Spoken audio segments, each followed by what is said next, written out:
Hello, everyone, and welcome to This Week in Hospitality Digital Marketing, live show number 139. Yes, we're 139, and I am here alone. Well, no, wait a minute. In Hospitality Digital Marketing. Oh, I have myself in the background.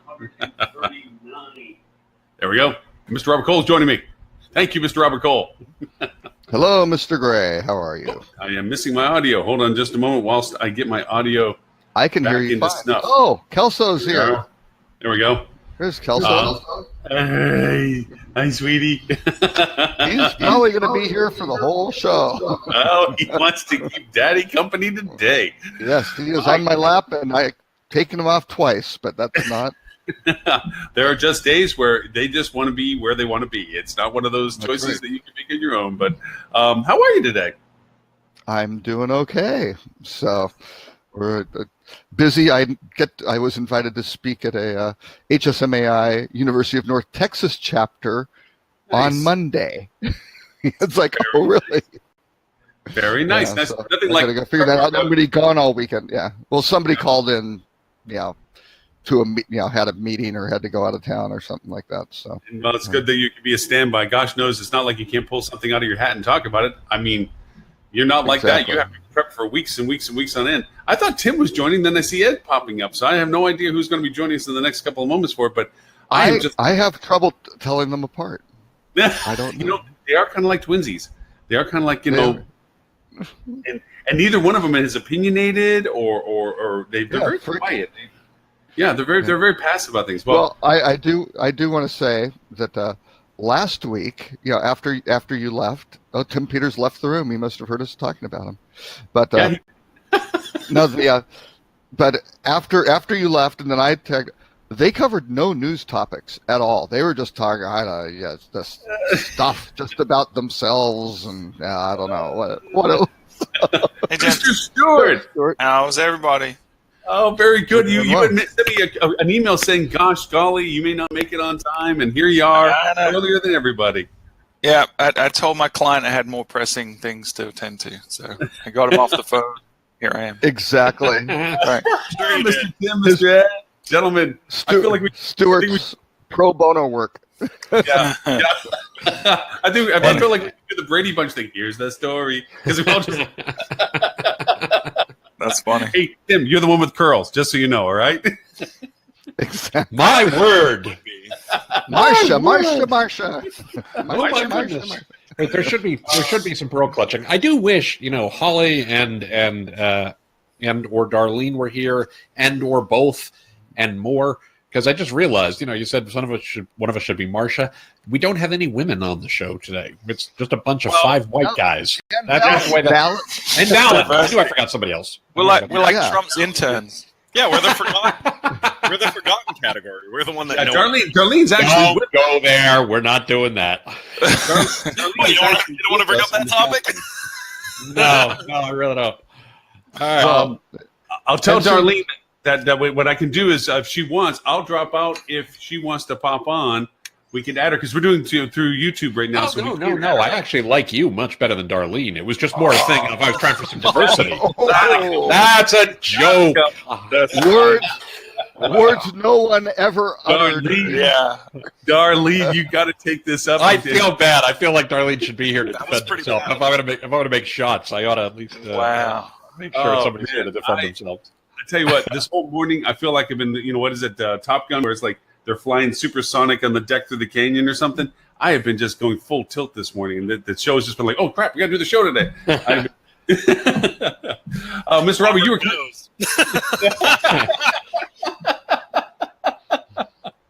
and caffeine has been my friend. Hey, Dan has again promised me he will be joining us at about the half-hour mark, because it is. He will not. I know, right? Tim and I stayed on for an additional half hour longer than either of us probably would have. We were waiting to see if Dan popped in. Yeah, well, okay. So you had nothing to talk about for an extra half hour, really? Robert claims we didn't talk about the news. I kind of feel like we did.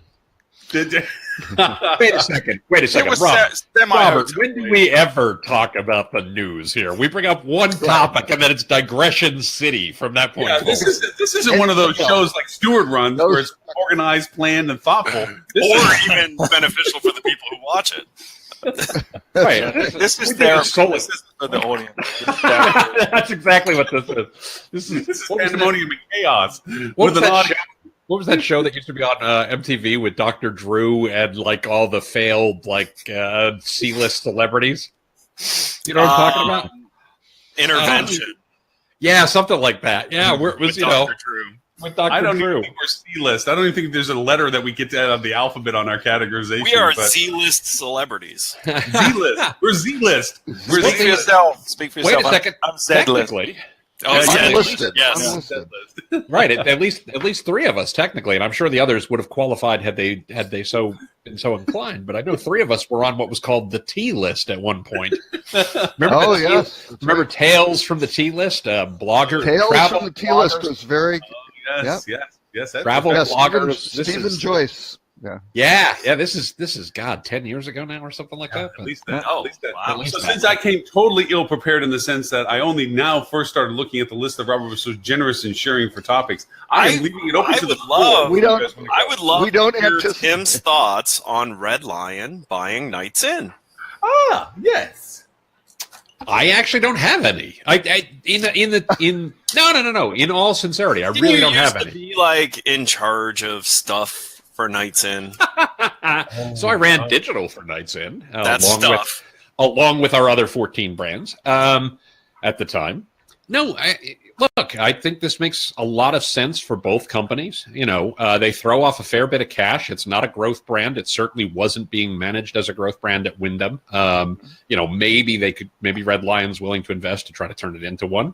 I wouldn't be surprised if one of these days somebody turns around and buys Red Lion. We've all been predicting consolidation hardcore in the industry anyway. So what I think is interesting is, and I was talking to Lauren about this, I actually think the Nights In and the Best Value Inns that Red Lion now has are great feeders to their new Signature Inn product. Yeah. So for any of the members of the Best Value Inns, because they're not a franchise, they're a membership, and then any of the franchisees of Nights In that are looking to go a little bit refreshed. Yep. Like they're perfect for Signature Inn, and I think Signature Inn is actually a really nice design. So I'm wondering if that's part of what they're thinking here. Well, I'll tell you what, I did have, so I am going to get political for 1 second, and I know I never get political, but I was reading recently about a list of the franchisee board members for a brand.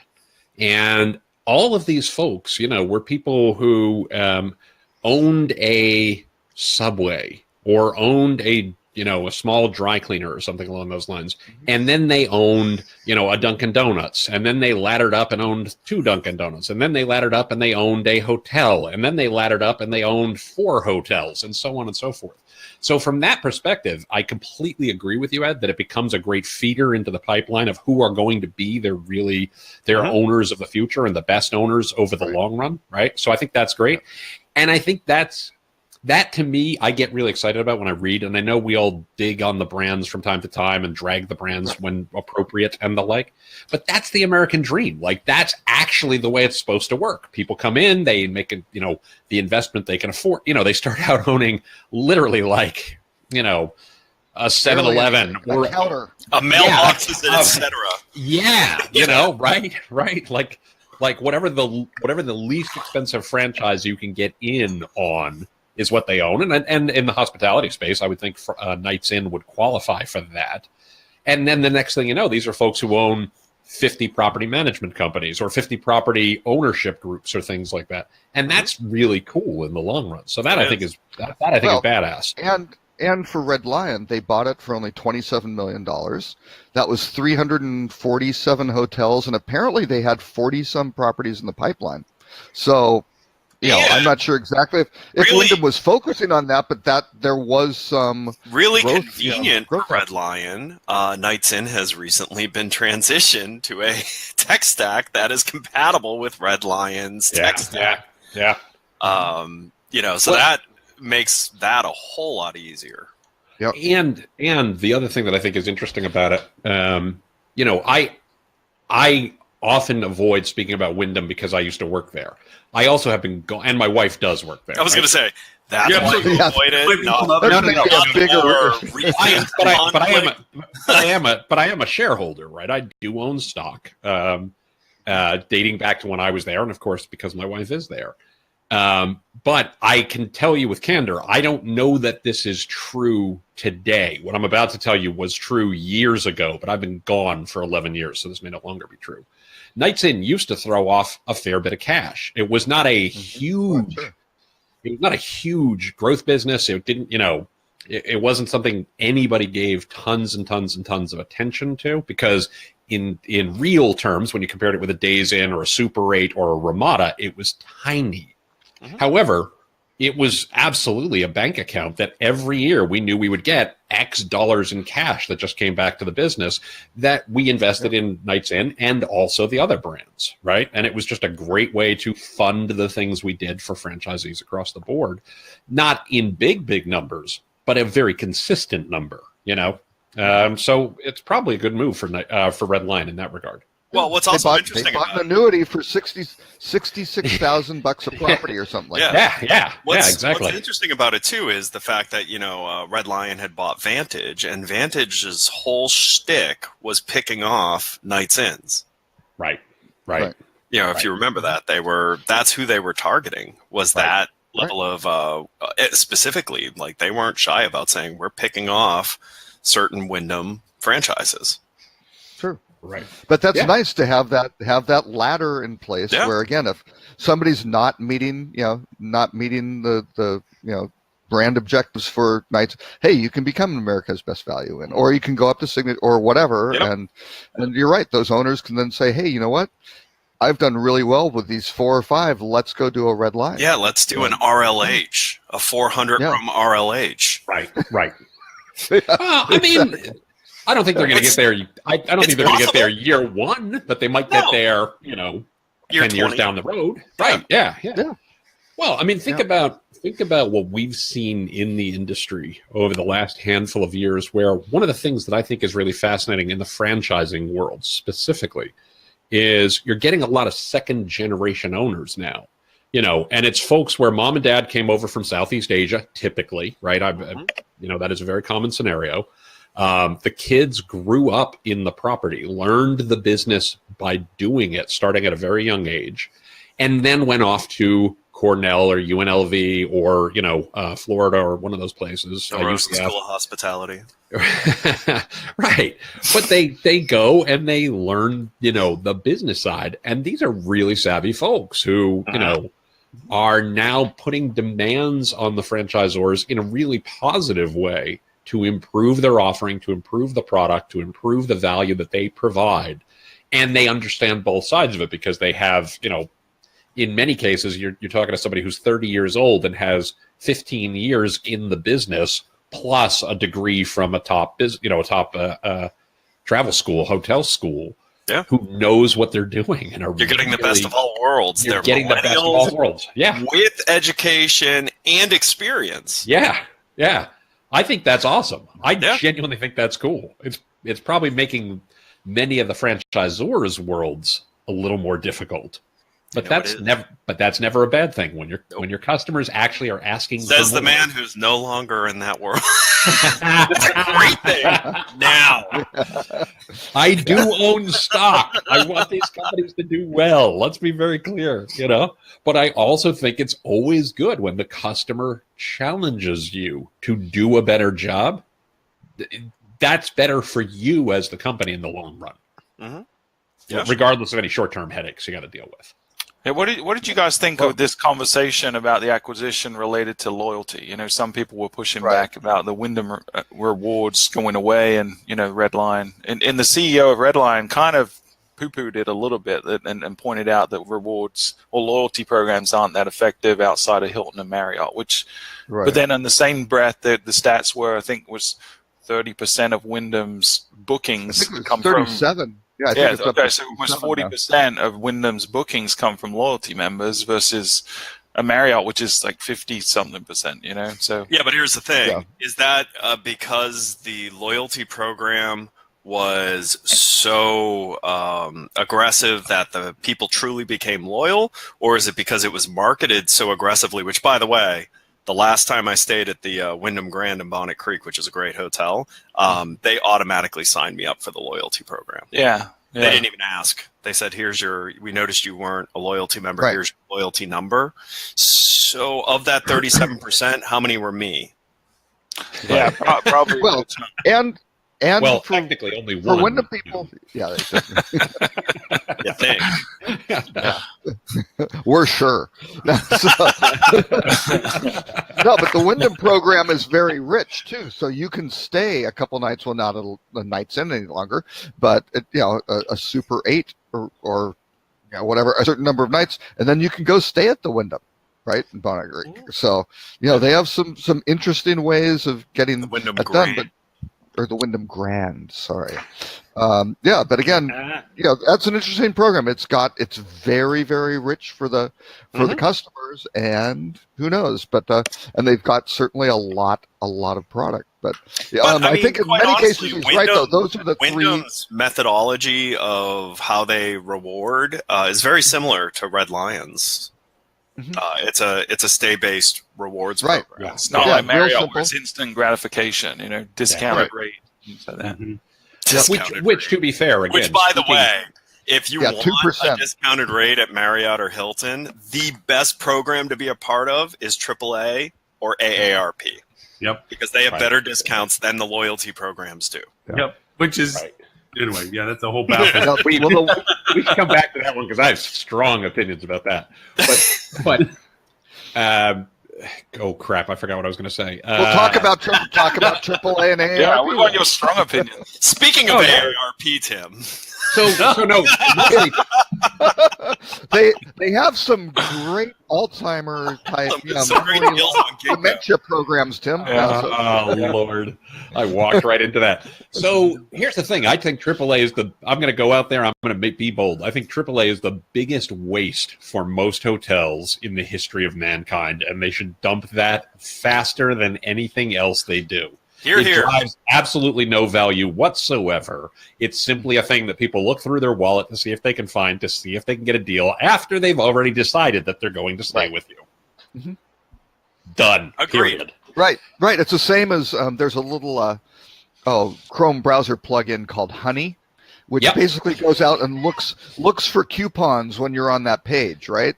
And Yep. you're in the checkout, you're in you're in the shopping cart, and you go, got anything else? There you go. And similar sort of thing. Yeah. And they're not even great to have as an auto club anymore because pretty much every car you buy comes with better roadside assistance That's than right. AAA offers. That's Well, exactly right.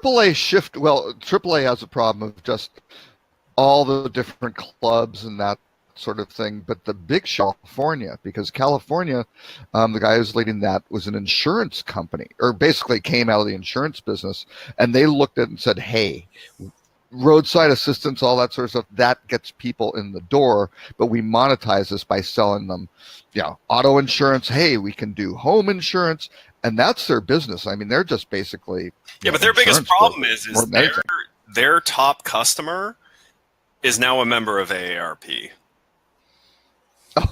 Yeah, Probably so. Which offers pretty much Yeah. the same stuff. And But some they do have a really cool magazine that everyone uses to make all their decisions related to travel. oh yeah, because they're using it to prop up their monitor at a more comfortable height. So that's how they're using it to make all their decisions in travel. Yeah, you know what? I don't think when I Swatting started flies. 17 years ago, AAA was a big chunk of budget for all our clients, and I don't think we have a client today that spends a penny on AAA anymore. I drive by Right. their massive Florida office every day because it's on my way to drop my son off to school. And I still wonder, because it's the size of a shopping mall, this AAA office in Heathrow, Florida. And I wonder, how do they support that employee base out of that office? Because they still have a lot of members. they haven't Yeah, sublet any of it yet. Yeah. I'm not kidding when I say it's the size of a large shopping mall, this office building. You've got to imagine they have membership attrition, though. I couldn't see that they're growing membership. Well, I realize I dropped out for a second, but what I'd love to see is a panel study, not a panel study. I'd like to see a user study of the average age of AAA members. And I strongly suspect that the average age of AAA members is going up roughly 1 year every year. I would imagine. Yeah. Well, that's what I said when you had dropped off. I said their biggest problem is their largest source of members are all now AARP members. That's right. That's exactly right. Yeah. And I don't really have I'll be honest, I don't really have an opinion about AARP from that same perspective. But because they do other things, they provide other values in terms of lobbying and things like that, and they may actually be helping drive some demand. They do a lot of education, too. They do a lot of education, yeah. But AAA makes no sense. Hey, okay, I can give you some stats on AAA. They have 58 million members, median age 54. So 64% of their membership is over 55. And 39% is over 65. So here's a question for you. What was the median age 10 years ago? I bet you anything it was 45. Yeah, exactly. 55. Right, exactly. Yeah. 84%. They were in the sweet spot. Yeah. The average income, 76,000. Let's see. Main residence, 169,000 median value, 84% own, 44% are couples. Let's see. Oh, that's interesting. 15% are couples with children. That's really low. That is, these guys are getting old and they're empty nesting now, which is not good for AAA because that was the whole thing. 47% are employed. That's not a good number. 47. Oh. Less than half are employed. Right. So we're talking, Yeah, but you got to use like government style employment reporting on that. That means 99% are employed because the others just don't want to be employed. Exactly. So I mean, and then I'm just looking through their little advertising demographic thing and stuff. I mean, it's just. Yeah, it's pretty. It is. Yeah, you don't hear a lot about millennials getting excited about AAA. No. That is an opportunity though. AAA was that thing that allowed you to discover where to go. When you were going to go somewhere, you didn't know between where everything was. Yeah. TripAdvisor. Yeah. And where to get gas and how far could you drive before the internet. Yeah. You know that inside AAA, there's people that have had think tanks like, how do we target millennials? Like, those conversations. Of course. With AAA. Yeah. Of course. And the answer is, and I'm sure the answer is, yeah, we have no idea. We're screwed. We're screwed. Go ahead. Somewhere out in the midst of the day, I would love to go over and talk about how Facebook's closing doors and changing the value proposition of the ad campaigns because of the reduction in its partnership programs. Some filters are now just shut off, which I'm beginning to find, which I thought was rather unique. So it's like that should be. They have yet to make a move that I don't agree with. Yeah. But for me, I'm sorry. Again, when you get to it, but it's like the value proposition of Facebook right now is narrowing because you're not having that free range thing. If you are actually doing good work and you're actually doing good things, the value prop is going up because there's less garbage. That's the thing that let me translate that. What Ed's saying is if you use Flip to, then Facebook is a great value proposition. What he does. And by the way, speaking as somebody who has 2 different customers using Flip 2, I completely and utterly agree. I endorse that message, by the way. Thank you. Mm-hmm. No problem. Because it has really, why is it? It's because we don't just stop at the touch. Like the initial touch that everyone seems to stop at, that's not enough. It's the journey that comes after it that gets you the immense value out of the interaction. The problem is there was so much noise from garbage interaction on the platform that it was just tough. It was tough to rise above the noise. But man, every move they have made, our platform's just gone. Wait, how did it eliminate the noise? No, I'll do it again. Yeah, I wasn't sure how that went. I'll do it again.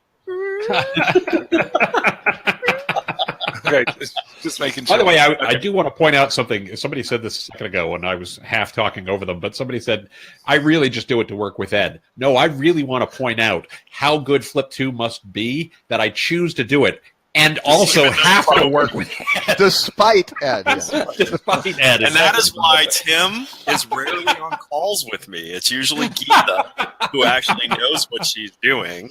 That's right. That's right. That's exactly right. Yeah, that's the approach of Flip 2. Ed is just the eye candy. I think the future. We're going to move past this. I think the future AAA, though, there is a future AAA that will get millennials, and I think it's these new players in how car ownership works. So I think Volvo, with their passport program, and now there's independent companies not involved with manufacturers that are doing these bundled offerings for a flat fee. You get a car, insurance, maintenance, all of that. It includes all the road hazard and all of that. I think that is where you're going to get millennials, because they don't want to own cars the old way. Right. And I think we think. Yeah, maybe. It just depends on the price points and the value of the.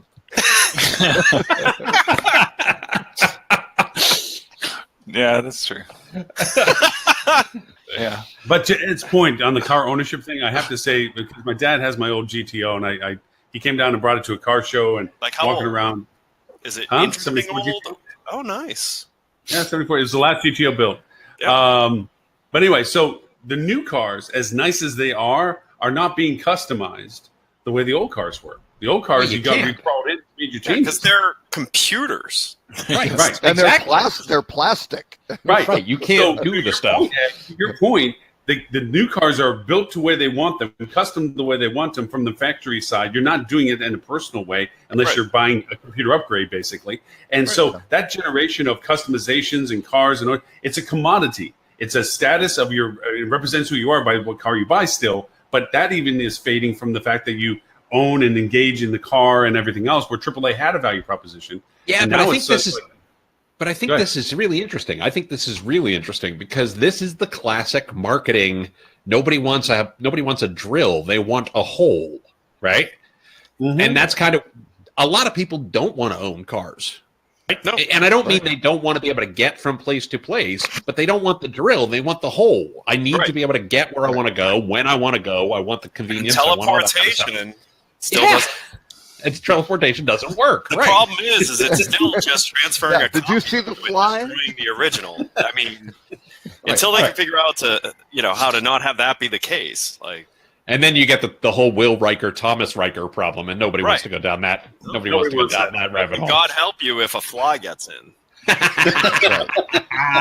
So many movies, The Fly, the Willy Wonka. I mean, that's going to take a long time for people to sign on for teleportation. No, but I think you think about where people get their membership benefit type stuff now. You don't need to go outward. It's bundled into so many things. AT&T Wireless, you can get travel savings. Right. My employee benefits. Right. I get travel savings. Right. Which, by the way, they're really crappy savings. That's the thing about being an insider in this industry. When you look at the rates, you're like, oh, you're just lazy, and people fall for it. These aren't really good savings. You did nothing. Right.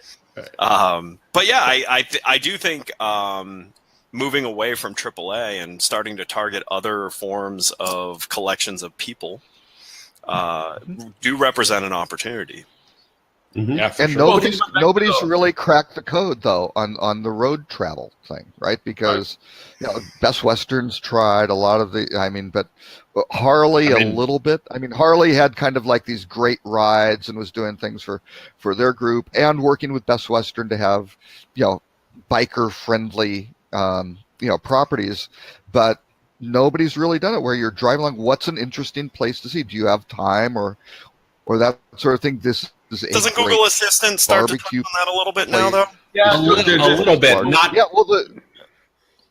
a little bit, but not. What was the Google product that they had? It wasn't around a long time, it was very cool where it had kind of this offbeat sort of Explorer. stuff that was around. What? Yeah. Google Explorer. Hold on. Get the logo for it. It wasn't Explorer. Yeah, it was like Google. It was part of Google Streets or something like that. It No. was. It had a little. No, it was like a separate. Yeah, it was like a separate entity. Yeah, it was. Yeah, I did find someone who was actually marketing road trips really well, though. Scenic Washington, which is a private organization that stepped into the void that was created when the state DMO for Washington was defunded by a politician. Yeah, if you go to their site, though, the road trip functionality is really cool. Well, that's great. Is it really? I'll tell you what, we saw. So I think you all know I was a platinum judge for the Adrians the last couple of years, and we saw like 3 or 4 entrants per year that were trying to do road trips. And in every case, it was like, oh, you got so close and didn't do it correctly. Right. You know, because it was things Field like field trip. Field trip. Yep. That was it. Yep. But it was these things where they would have maps and they were curated road trips, but they weren't interactive in any way. They weren't functional in a way that I used to have a gig years ago. This is long before I did digital because digital didn't exist when I started doing this stuff in the early 90s. I don't know if you guys know this. I managed a territory for a manufacturer of electric guitars and digital audio recording equipment. And I covered Arizona, New Mexico, Colorado, Utah, Wyoming, and Western Texas. Basically Excellent. In my car. The very dry area. My car. A very dry area. With a paper map and a paper book. Wow. I had the Choice International and Best Western directories in my car so that I knew where I was sleeping on any given night. And there's a lot of people for whom that's still a reality today. The difference is they don't have the paper, they have this. And I can tell you, those trips, you do plan out a lot of it, but a lot of it you don't plan because, I don't know when I'm going to get tired at a certain point of night. I don't know when I'm going to get hungry. So do I stop at 8 o'clock and get a hotel then? Or do I go till 11 o'clock and get a hotel then? Right? Holy do I stop earlier and get up at 5 o'clock in the morning? It's happening. I don't believe it's it. happening. No. This cannot be. Somebody has hijacked Dan's login.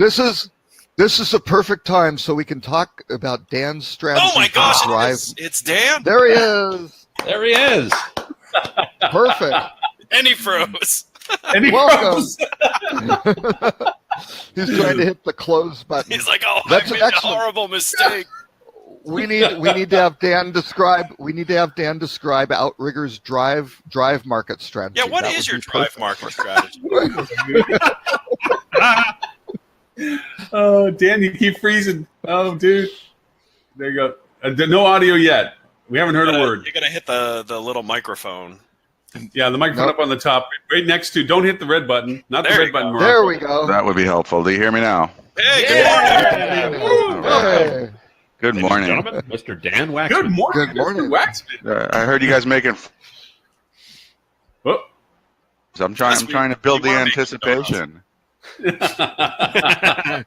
Always all leave my them fans out there. All my fans out there have been waiting for weeks for this now. And I actually like got blowback. I had 2 people contact me saying, "You keep saying Dan's going to be on the show, but he never saw the show." You know what? I told my.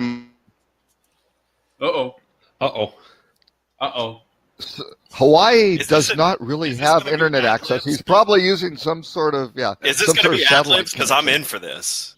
We're only catching the first 3 words of your sentences. I'll be happy to complete them. Yeah, the connection is definitely on a jitter right now. I don't know what it is, but the connection's getting caught up a little bit. We get some great still shots of Dan, though. We are getting some good still shots of Dan. Yeah. Actually, this is Dan's approach to. It's actually a very high speed connect. He's just pretending that it's jittering so he can get off quickly. It's like you got up early for this. He did. That's true. That's true. I've just lost all of us. I've lost all of us. Well, that's an improvement where you don't have to look at us. Oh, we're here off on YouTube as well. Well, welcome to This Week in Hospitality Marketing, the radio show. The radio show, yes. We're a podcast. Sunday. Well, if any of us drop off, it's because we y'all are admins as well. So if I drop off, it's still back. But we have the audio still, right? We still have audio. Oh, Well, yeah. A lot of our viewers are probably relieved they don't have to look at us right now. They're like, man, Exactly. the show has gotten so much better. There we go. There we hey, go. we're back. And Dan, Oh, you except are. for Stuart. Oh, there's Dan's moving. Can you guys hear All me right, now? Steven. We Yeah. can, Dan. Yeah. All right. Well, I cut off when you were Lauren when you were talking about my one fan calling in, and I wanted to apologize for my mom bothering you for that. So The mic Weirdly, it was my mom. I don't get it. And sincerely, thank you for making it. We know this is no small feat. Getting up early and trying to be chipper at 6 a.m. No fun. Thank you very much for making it. I can't guarantee the chipper part, but no problem. And So we're talking drive market. What do you guys do in Hawaii? Yeah, because we knew you were going to be on the show, we wanted to set up a good topic that would be really relevant. We've been talking about drive market. Great, perfect for us. Yeah, Yeah. it's not only Hawaii, it impacts our Maldives and Fiji markets as well. So Oh yeah. Drive market. Dan, I have wondered for years why it is that Hawaii has an interstate. That has always confused me. Dan froze again. There he is. Oh man, He's back. Dan? am I back? Yeah, you're back. Yeah, there we go. Yep. The signal looks strong, but I don't know. I may have to move to another part of the house, but there may be people in various forms of getting ready for school and work and things like that. So. Well, how dare they? exactly. Do they not know you're on the show? Yeah. You can take over what you would like to talk about, or you can jump in with what we're talking about. It's up to you. Thank you. We just enjoy the privilege of being able to jump back on the show with us again. Yeah, I have no particular topic. I'll just follow along with you guys. So, Dan, what are your thoughts then on AAA? Because that's actually what we were talking about. It's a. Uh-oh. He froze again. Damn it. There he is. There we go. Back. All right, I will if it keeps working. I'll see if I can move to another part of the house. But hopefully it will work. AAA is a surprising thing because we still see it's not an incredible number, but we still see a decent number of bookings of people at least claiming to have a AAA or a Canadian Automobile Association or even Australian Automobile Association. I think the clever people who are always looking for a discount always find a way to find it. And if you have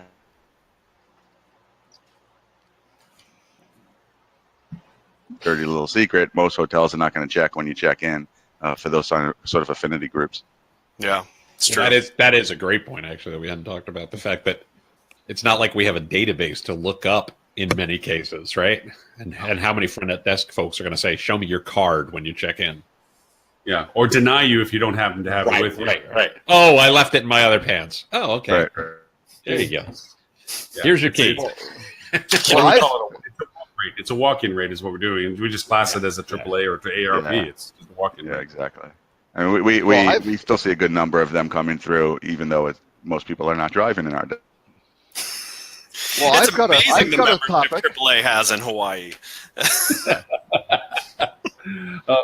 Dan froze again for us. I do want to catch Dan on his. I have a topic. I have a topic for Dan too. We're not sure if he can hear us, though. I know. We'll have to wait for him to move because it applies specifically to Dan and Outrigger. Really? It does. We lost everybody again. Gone again. Yeah. Is that just me or is that everybody? That's No, that's everyone. us. That was good. I'll take the audio any day. Maybe it's Kim testing missiles over Hawaii again that's causing the interference. Exactly. Okay. Well, why don't we hit the topic of Apple Leisure Group acquiring Mark Travel Oh, yeah. and how this applies to and how this relates to Outrigger is that I don't know, hopefully most people viewing this show know all the brands and stuff like that, the travel. And just to remind people, I have a little list. So, and Robert, have you posted that anywhere other than Facebook? Because that is a fantastic piece of That is an content. awesome list. That is an awesome list. I don't think I to know. You should Yes. definitely put that on your site or someplace where people can get at it publicly. So 'cause he's it's really saying hard to find it's on going Facebook. to be on timpeter.com/. Also Yes. known as the internet. Yeah. Well, it's scheduled to go live actually at 12:15 Eastern time today.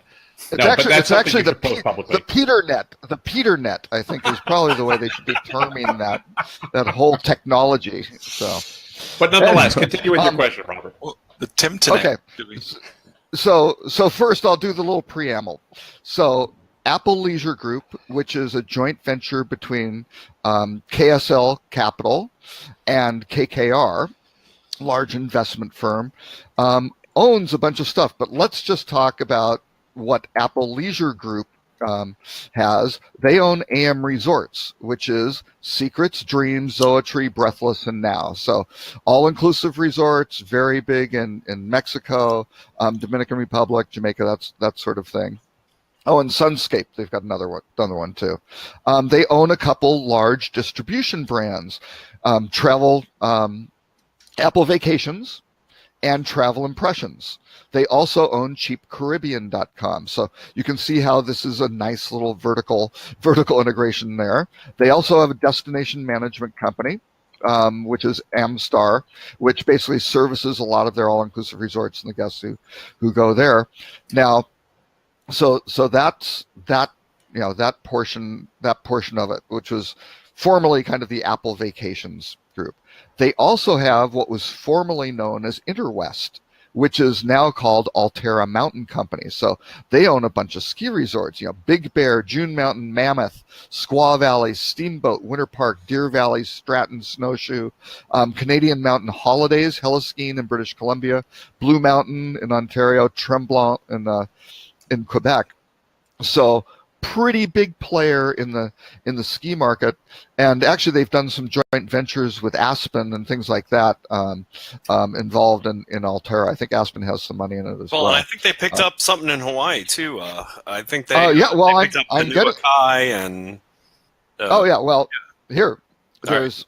They've got more, definitely more stuff.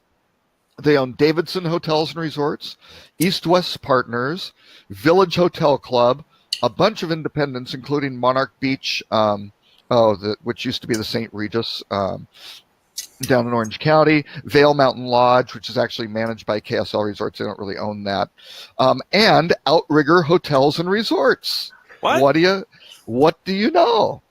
So. Yeah, that's an interesting investment. That's the least question of a question I've ever heard asked of. There's a long list with no answer. Plus, Dan now just was like, nope. I do want to be fair. I do want to be fair. I don't think we necessarily want to put Dan on the spot about who owns his company, but I think there is a question there about. There is a question here. Well, yeah, and just a little back. So then you have KKR. They own Travelopia, which has 42 specialist, like niche tour operator brands. Mm-hmm. They have this big project, Port Aventura in Barcelona. They also have investments in Get Your Guide, Lyft, and Ticket Monster, which is in Korea. So that's a lot of stuff. And what did they buy? They bought basically Lamakia Enterprises, which is a Mark Travel Corporation, which has United Airlines Vacations, Southwest Airlines Vacations, FunJet Vacations, Mark International, which is inbound tour operator, MGM Vacations. Tricept Solutions, which has Vax Vacation Access, which is about 50 leisure travel suppliers and about 70,000 travel agents, supports all the major GDS leisure platforms. So that's a lot of stuff. So you're saying they own the demand side and have supply side, almost as if those two things being brought together would make more money. Perhaps, yeah. Well, and it's really. So funny I just wait, Tim, before we go. Yeah. What was your actual question? Because still, you have the actual question was with Outrigger. Was there any impact? First was they were acquired, and there was the whole Apple Vacations, still not a and question. that sort of thing. You're giving was how is this impacting Is this a good thing for Outrigger overall? Are they seeing business tapping into He these can't. various Let me types tell of- you how he was going to answer that. Yeah, he's not going to say no. It's terrible. He's going to say, you know what? No. It's really exciting that we're part of a family that is doing such innovative things with such core staples of this industry.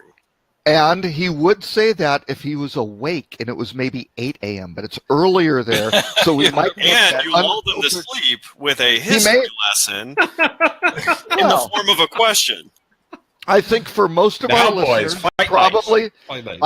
I think most of our listeners did not know that those guys had all that stuff, because it's a lot of stuff that people have. I mean, Apple Leisure Group is kind of under the radar. They bought Travel Impressions from American Express, right? I mean, they've got a lot of interesting things going on, and now with the Mark Travel stuff, it's more. So these guys are. Didn't Mark Travel own EasyJet or FunJet or something like that too, or was FunJet. that fully? FunJet. Oh yeah. FunJet, yeah. No, I mentioned FunJet. That's a wholly. I'm owned, sorry. That's You were saying so many words, I tuned out a little. So. Well, you gotta. Which Ed does a lot when he's not the one talking. To be fair. Yeah. Touche. They always had the reading comprehension and the listening comprehension. It never scored well on. Maybe good on reading, but not so good on listening. So. I would be, if Dan does come back, rather than ask him is it positive or negative, just ask him what's changed, operationally, and just are they collaborating with that? A lot of ask a smart go. question. He's coming back because Dan Waxman's coming back. That's right. Yeah. Hopefully, right? Maybe. Drum roll, please. Everyone There he there is. is. Were you guys all off for a bit, or was it just me? It was just you. No, just you go. Oh wow! But the good news is you avoided A Robert's really question, long- which wasn't a question. It was the laundry list of everything ALG, or basically KSL, KKR, and Apple Leisure Group own, kind of in the travels. So Stuart, if you would ask your question of Dan, that would be great. So we were curious collectively, given this acquisition, has anything changed from your perspective at Outrigger? Anything operationally? Are you interacting with these other brands that are now part of the family? Yeah, from our perspective, it is really no impact at all. I mean, they operate the businesses, at least for now, separately, and I haven't heard that anything will be done any differently from that. We've had some introductions just in case there's potential opportunities based on sound business decisions, not necessarily an unnatural synergy, which Robert and I know a lot about from a previous life. They'll make the introductions if they see a potential opportunity, but it's all based on a good business decisions. And so I haven't seen anything. I find as a hotelier, the combination of Apple TI and Mark. You dropped again. By the way, I'm gonna bail Dan out on this one because I can talk about this from the other perspective. When you talk about unnatural synergies, so the company in question was called Sendent. I worked for the hospitality side. Dan and Robert worked for the side that made us do things that were not in our best interest. To be fair, it was all corporate directed. Oh, we lost video absolutely. again. It was all corporate directed. I'll never forget the COO. We used to have a deal where we did a cross sell after checkout. Right? Can you? Mm-hmm. Lost audio. I can hear you, Stuart. Okay. All right. So, but we did a deal post checkout that was to cross sell for another set of services that we offered. And as Wyndham was spinning off from Sendent, we were trying to figure out how to get out of the deal because we hated it, and our franchisees really, really hated it. And our chief operating officer was basically yelling at me one day. Somehow this was my fault, and he said, "Who was the jackass who signed this deal?" As though I had, right?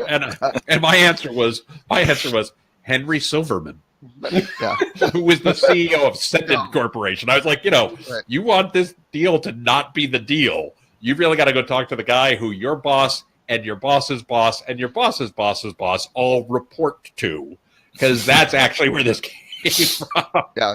No, the statute of limitations is probably over. Well, Sendent doesn't exist anymore, right? It was Correct. broken into separate. Correct. Here's the most egregious thing that happened after Neat Group, which was our dynamic packaging company, was acquired by Sendit.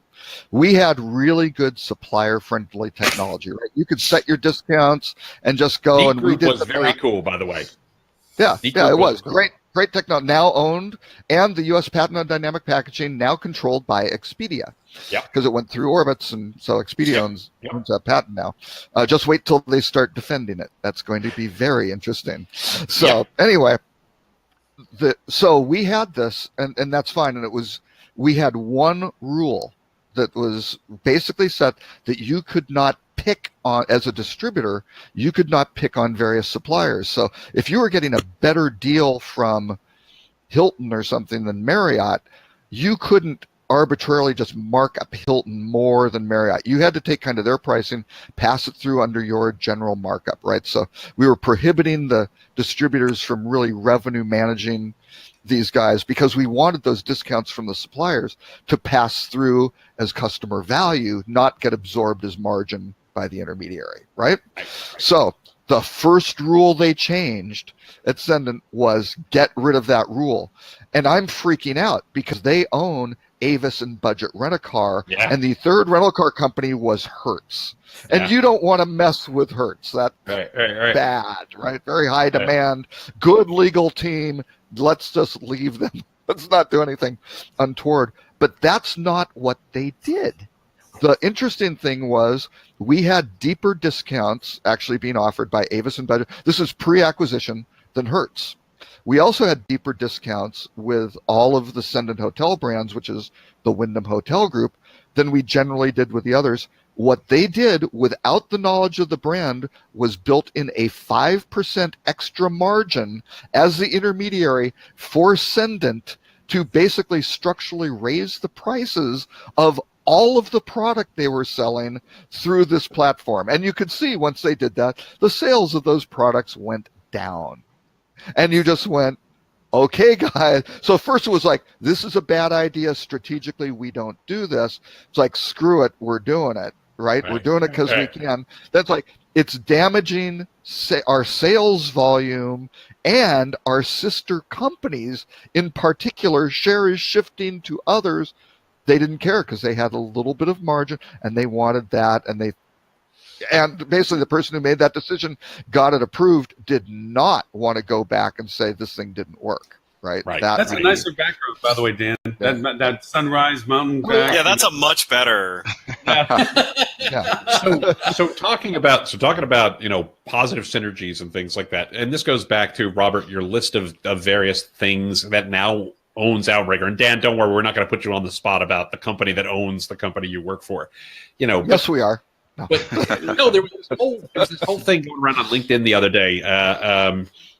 Me and Max Starkov and a bunch of other folks were talking about, will Alexa kill travel agents, right? Will technology like that kill travel agents? Oh, come on! Wait. Hear me out. Okay. And my whole point was, no, of course not. Of course not. Good. Because there's always going to be a place. I mean, this is always true. I'm going to get the exact quote wrong, but what's the old B school adage about, there's always value in integrating and disintegrating value chains, right? Like, if you can disrupt a value chain, there's value in that. If you can put a value chain together, there's value in that. Right. And all of these things that, Apple Vacations, Mark Travel, et cetera, all own, they're actually building a really nice end-to-end value chain that they can do some really cool stuff. So the fact that they own Outrigger and a whole bunch of other stuff, as long as Dan said, they're doing it with natural synergies, I think has got to be a great thing, both for those companies. I shouldn't say both. For those companies, for Outrigger, and for guests, because they can create a really great experience if they put it together end-to-end well. Yeah.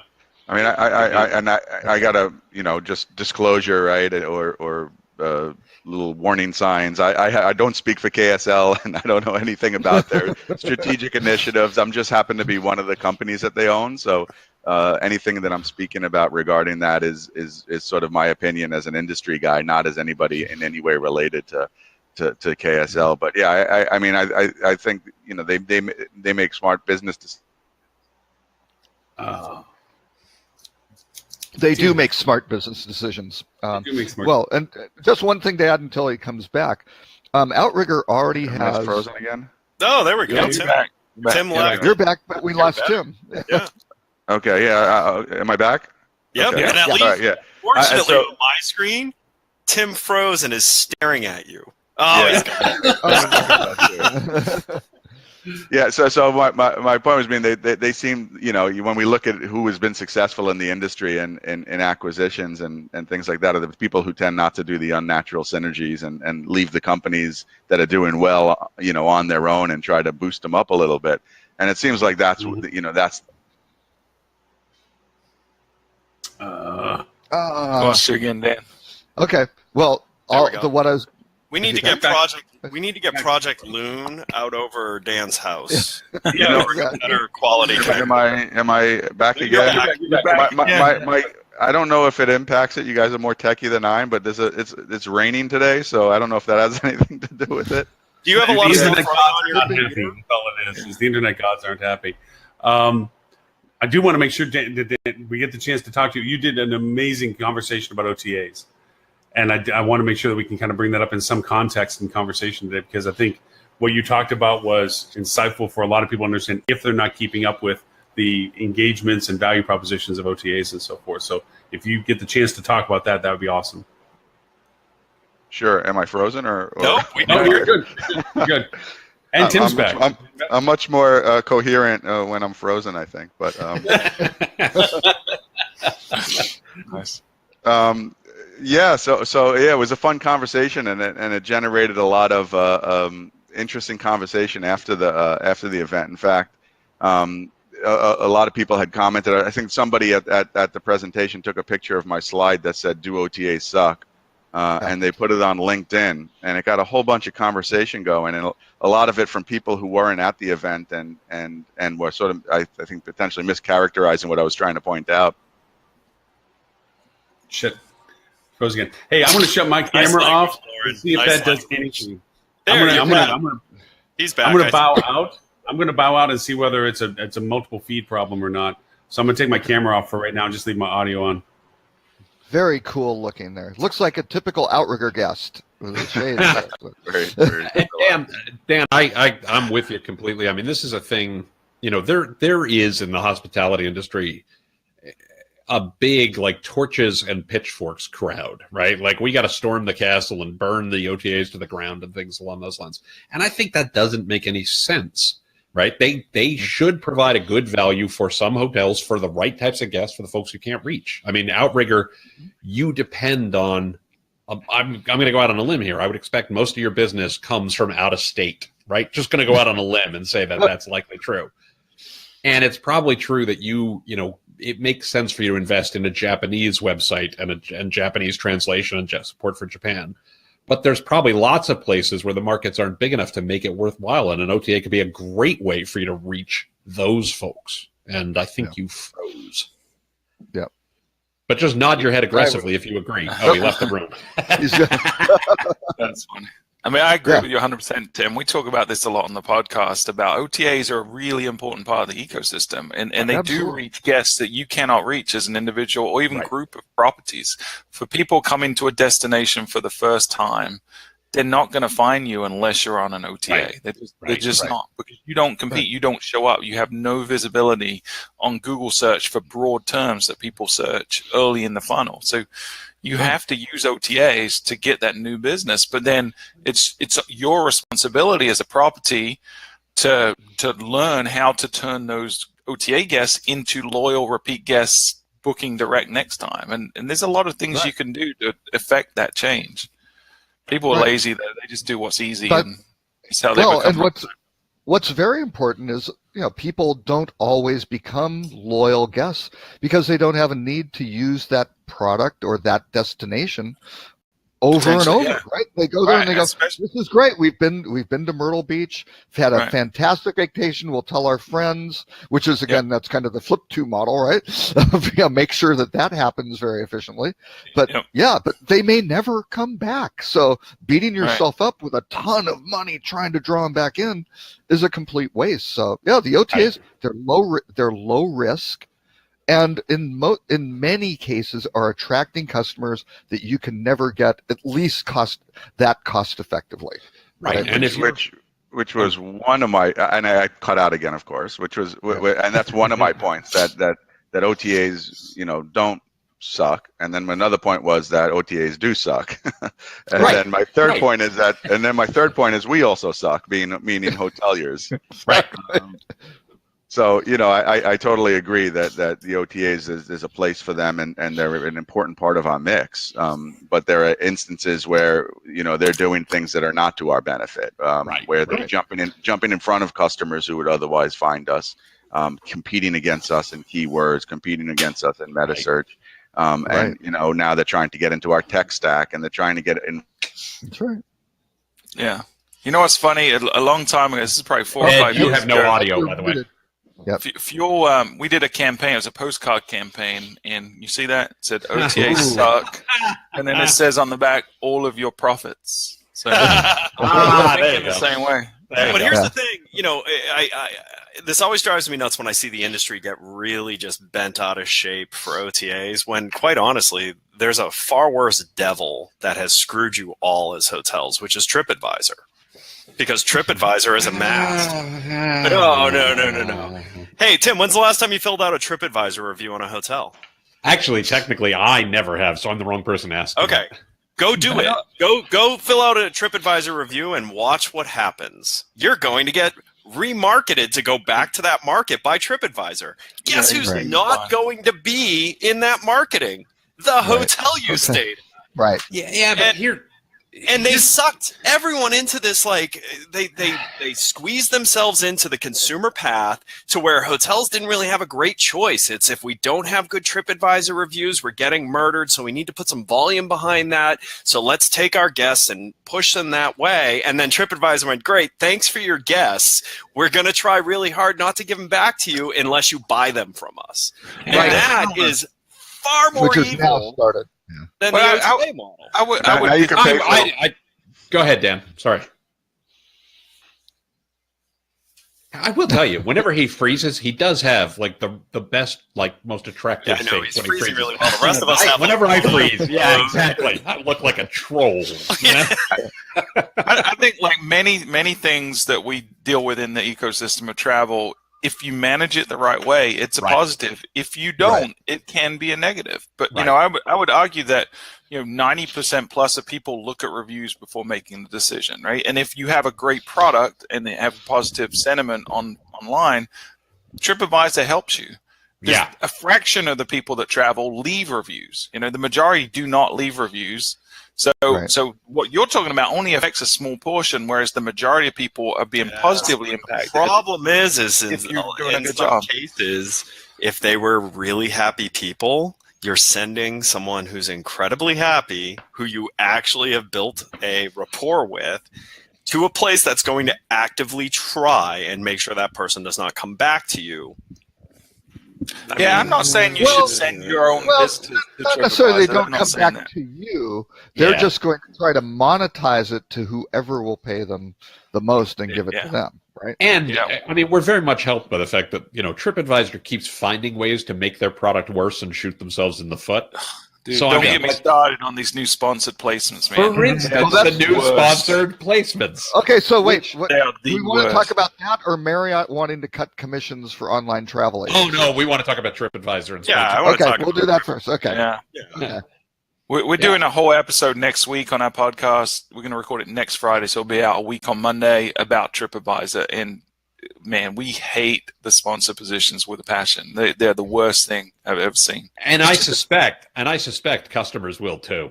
I think they are just shooting themselves in the foot here. It's disingenuous to the consumer. Average consumer that makes a search assumes, because it's TripAdvisor, that what they see at the top is good, right? But now you can be the worst property in the destination, and if you pay enough, you're going to be served at the top. That's disingenuous. Well, okay, here's the problem, though. You go to your website, you're sending them to the profile page on TripAdvisor and exposing them to TripConnect and Instant Booking, So it's just terrible. But here's the problem. When Expedia started, right, as part of Microsoft, it was just a retail travel agency, right? Yeah, They hadn't yeah. gotten Hotels.com, anything like that. Yeah. And I remember conversations with Eric Blatchford, who was running marketing at the time. They were like, no, there is no buying placement on this. Right. Their whole thing, again, it was kind of the Microsoft background, was how do you get the right property for that guest, right? Yep. And how do you figure out algorithmically the best value, right? Because it may be the lowest price for the highest, the lowest price per star or something like that, that's closest to the focal point of the search or the demand. And that's all they did. And they're like, that shifted at some point, right? Because you could, if you gave them better discounts, better compensation, you could go edge your way up above other folks. TripAdvisor, again, because of Wall Street and just having the crap beaten out of them, they are sitting there looking at every single trick out of the OTA playbook, out of the metasearch playbook, and they're violating everything they can. Right, violating their brand number promise. one rule Well, of a and that's- consumer-facing brand, which is they are not holding the care of their consumer above the needs of their business. That's exactly right. And that is exactly, they're trying to stay above $40 a share. Well, Right. I've done Now, a very, that's their- very. Hey, we got their Dan big back. goal. Dan, what do you have to say about TripAdvisor? Hey guys, now that you've seen every part of my house, I know. That's a very nice shirt you're wearing. Your lovely children in the background, is that what we're Right. seeing? That's it. Yep. If I get any closer to the router, I'll be sitting on it, so it's not going to get any better.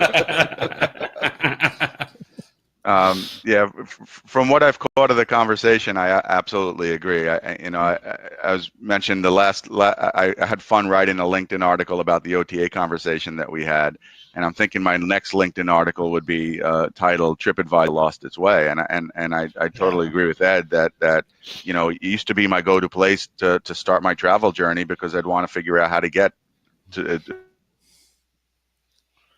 Well, and unintentionally, it's your go-to starting place because they have most of the content that exists That's right. on travel.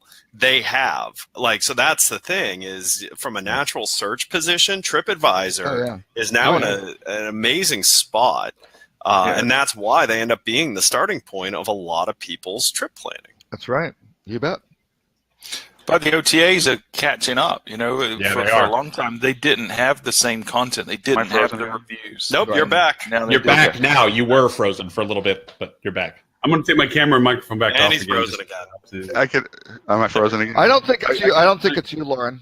Yeah. Yeah, Hey, Dan, Dan, if you do you turn have off your any- camera, Dan, then we'll probably get just you turn off your work there camera if pretty you want to soon. try that and just do audio.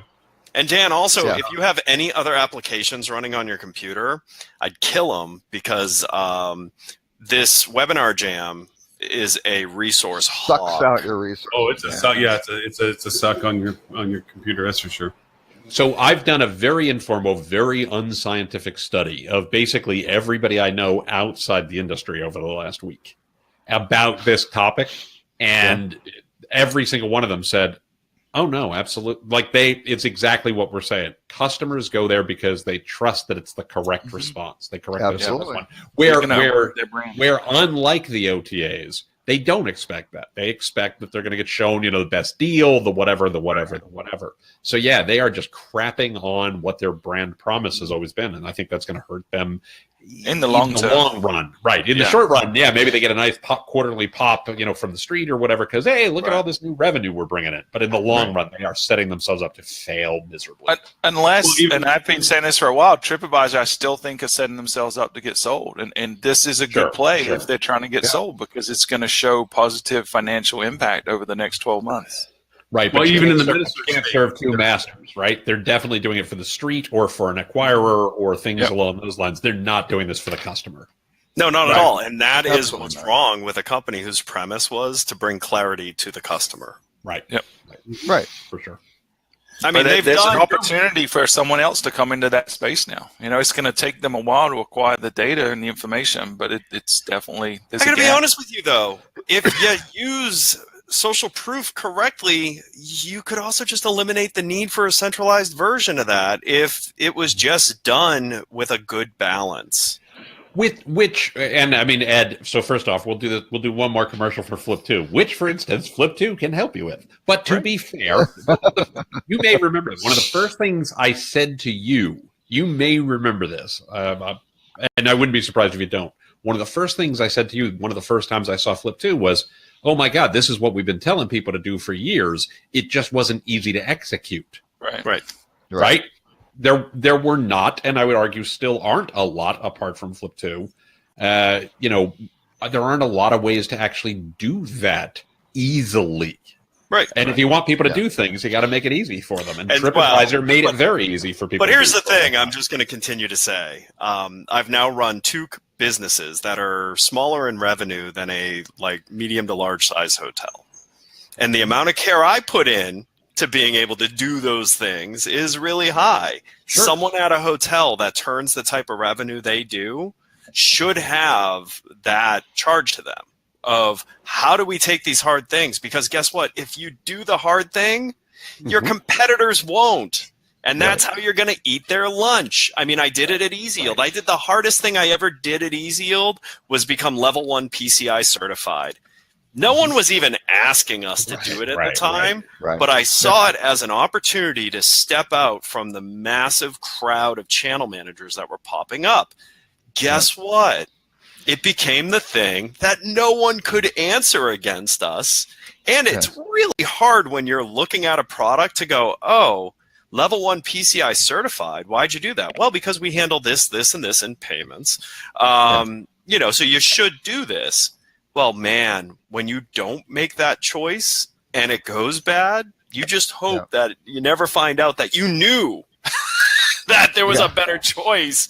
And so that's the thing. If you're a hotel and you want to be acquiring bigger than your slice of the pie of your market, the hard things are what's going to make you rise above the rest. Yeah, that's right. Yeah, agree. Can we segue into the Expedia? I forget what properties they partnered with, but they did the eye tracking campaign because this is related. And I would say, I don't know what your opinion is of that article and if you went through the experience, but they did the bright and shiny, but they didn't do the hard part, which is what you're talking about, Ed, which is they didn't close the complete loop. They didn't think about the complete customer journey. Like it looks great on the surface, but if you follow that through, the process of booking after you've chosen is complete garbage. It's terrible. So here's the thing, and Stuart, I think you'll agree with this. The massive growth in access to people has bred a very, I don't want to say lazy, but not sharp marketing community. Yes. Because you didn't need to be overly good to grow, because every time you started to exhaust something because, you didn't follow the basic marketing rules, something new came out that was cheaper and had access to a different audience that you haven't yet burned. Those days are ending. Yep. And so it's actually funny. We've been doing a lot of webinars and stuff on GDPR. And the slide that my design team came up with is a bunch of Tyrannosaurus Rex running from a giant asteroid that says GDPR on it that's hitting the ground. And it's not to be dramatic that GDPR is the end. It's going to kill the dinosaurs of hospitality marketing that have gotten by on just network growth. Right. You are going to have to become a really good marketer in order to survive post the Facebook Cambridge Analytica, post GDPR, post everything else that's kind of on the precipice right now. You're going to have to become better. And the way you become better is to realize nothing is the first touch.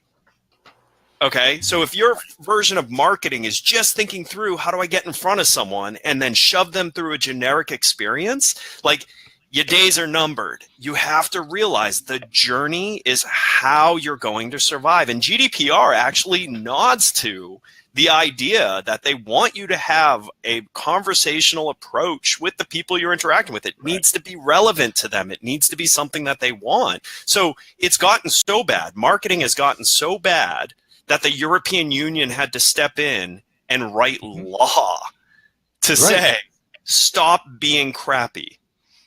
Right. Yeah, and it's not the first time. Hand spam was for the same reason. Castle was for the same reason. What the laws exist in Europe now were for the same reason. This one's a little stricter though. This is going to force people. It is. Yeah. Well, and the same thing that happened with airlines and car rental companies when the Federal Trade Commission had to step in and go, wait a second, you have to show the total rate. Forget all this $16 a day when you're getting $30 a day in fees and God knows what in a car rental. And I don't know if the FTC is going to do that for hotel. I mean, they were making really good progress on resort fees and things, all these mandatory fees, but that kind of fell apart. So I shouldn't say fell apart. There's a lot of interest at the state attorney general level for more than half the states, but federal level not much, right? Yeah, I wonder why.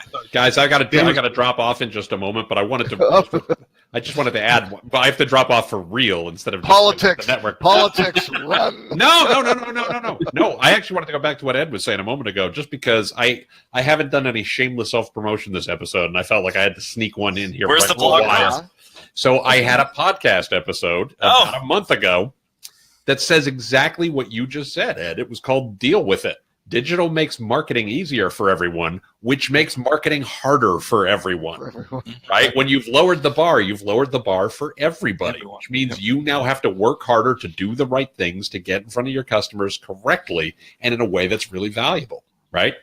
There's no silver bullets here. There's no secret sauce. There's no magic fairy dust that you just sprinkle, put a little digital on it and it will be better. I don't know, man. I can tell you it works. Right? Working with Fuel Travel seems to have worked out well. I haven't come across a single customer of theirs that isn't outperforming every other customer we work with. And that's Stuart's new campaign. But I bet Stuart and his team work pretty hard to make sure that that's true. Jedi mind tricks on all the guests. That's what I will tell you this.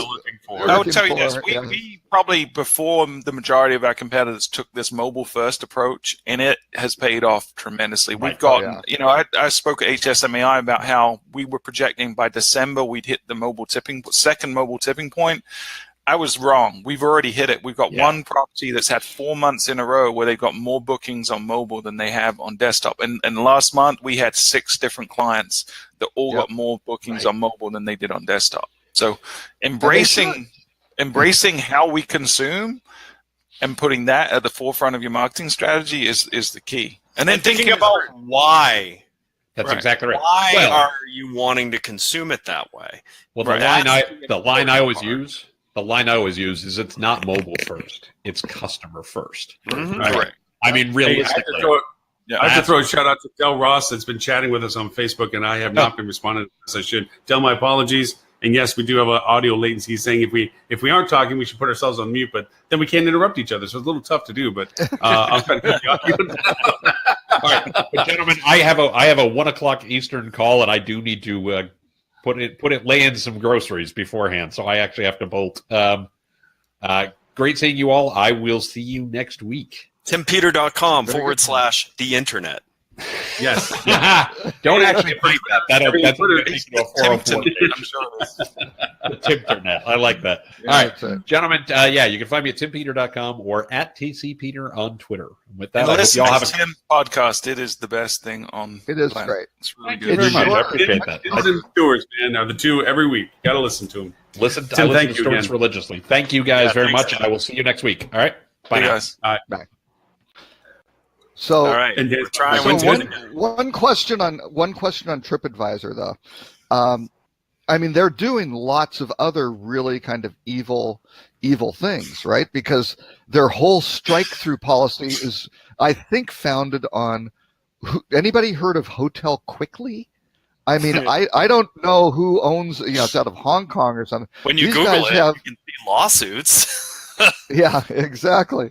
But I mean, you look at this thing and they go, why are they at $300? $300 when the hotel's at $200. Because I just did a quick little test, right, with a sponsored list, sort of thing, And there you go. I did a New York thing. It came up Hotel Edison Times Square at the top. So they're paying for position. They're up there. What's number one on the list? A MoMA at 205. Booking.com's at 229. TripAdvisor's at 229. So a MoMA's got Tarico's rate. Right, Tarico's rate, and they're going through and not marking it up to the retail price. So they're cheating, right, on reselling the rate. And the strike-through price is 305 from Hotel Quickly. And you just kind of look at this and go, this is a mess. And again, it's just TripAdvisor trying to do, hey, how do we do these tricks? How do we, you see cancel on and crap like that pop up where you don't get an instant confirmation. It's like, they're going to try to get somebody to cancel a room and shift it over to crazy stuff. And they are. They're completely, I can't say they're completely destroying their brand, but they're undermining the reliability of it, where it used to have such a highly regarded, trusted brand. They're chipping away at that. I've been encouraging the partners we work with to spread out where they're asking people to leave reviews. So that way you don't become as concentrated in a single network. Because you don't want to give the advice of, just push Google reviews, because, man, Google's going to charge you for that. You don't want to just do, push for people to leave a review in your Facebook, because, again, Facebook's going to monetize that. However, if you take a approach to spreading out the ask to, for the next few months, focus on this network of reviews, focus on this network of reviews, you can spread yourself out enough that if you get over monetized out of a single channel, it doesn't hurt as much, because you have earned reviews elsewhere that you can use to display to create the trust. Yeah. Well, and you want them to leave a review on the platform they're most engaged with, right? And they're there and they're leaving more reviews and they're interacting with the other folks. And again, but here's the other thing I'll also tell you.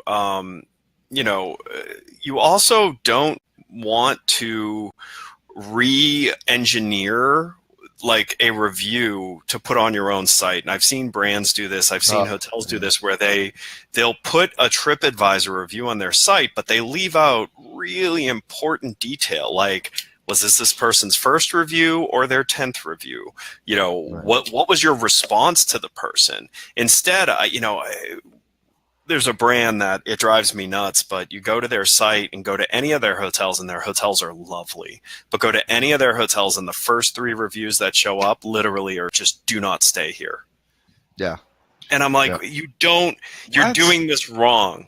Oh yeah, I'll share. Are they just pulling in the most recent 5, or what? What are they doing? They're pulling in the most recent 5, but they're stripping the profile data. They're stripping other pieces to it. And so you can go and pick some of the nicer hotels that these aren't quality reviews. So I mean, using social proof on your own site, you have to do it from a balanced approach, but you also have to remember why you're doing it. You're doing it to help the person make the decision to purchase. So you purchase with you, not go somewhere else to find right. Yeah, exactly. So here's the thing. When you put a review on your site, you are endorsing that review is accurate. Right. So if you are just putting the review without your response, without anything else that gives any context to, should I listen to this person? What aspect of what they wrote should I listen to? What do I need to understand? If you just post the body of the review, you're screwing yourself. You are actually actively working against yourself on getting it to be easier for someone to say yes to you. Instead, take a balanced approach. Like, if there are challenges with your property, find the reviews that at least kind of point that out, but without destroying you, and that they also represent the point of view of the person that's an issue for. Why? Because that is being truthful. But you don't need to post the review of the person who wrote and blasted you about all this crap, and you get to the end and you realize they were just mad because your towels are in the back of your shower and they get wet. But they find everything to nitpick on. Don't post that review. You don't need to. It's not an ethics question, right? For sure. And everything you put on your site, you are saying to whoever's viewing it that you support whatever that content is. That it's true. And the reviews aren't just to nudge people right into booking; they're also to set expectations as to what to experience. You're going to experience when you get there, because we could all put the most glowing reviews that these are the biggest rooms and the newest upgraded furniture, but it might not be true. So, I've seen cases where maybe it's a smaller inn in London where they've got small rooms, low ceilings.